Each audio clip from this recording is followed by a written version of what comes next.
কাল ছিল বৃহস্পতিবার, লক্ষ্মীবার আর আমাদের সনাতনীদের ধর্মীয় অনুষ্ঠান শ্রী শ্রী জগন্নাথ দেবের রথযাত্রা।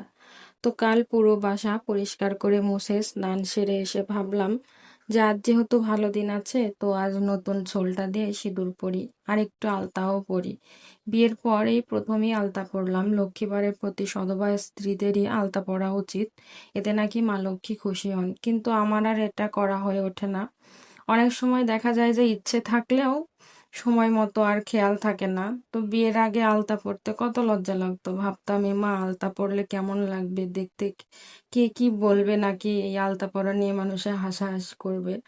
আর এখন এসব কিছুই মনে হয় না। আসলে বিয়ের পর একটা মেয়ের সবকিছুরই পরিবর্তন আসে, চিন্তা ভাবনা পাল্টে যায়, ধৈর্য সহ্যের ক্ষমতাও বেড়ে যায়।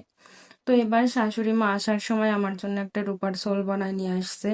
বিয়ের পর পর আমার যেহেতু সোল ছিল না, তো আমি এমনিতেই শাখার দোকান থেকে একটা স্টিল টাইপেরই সোল দিয়ে সিঁদুর দিতাম। দেখা যায় সোলটা দিয়ে সিঁদুর দেওয়া ভালো হতো না তখন, সিঁদুর ভরতো না, বা দেওয়া একদমই ভালো হতো না। তো মাঝখানে আমি আর ওটা দিয়ে না দিয়ে মেকআপের তুলি দিয়ে সিঁদুর দিতাম।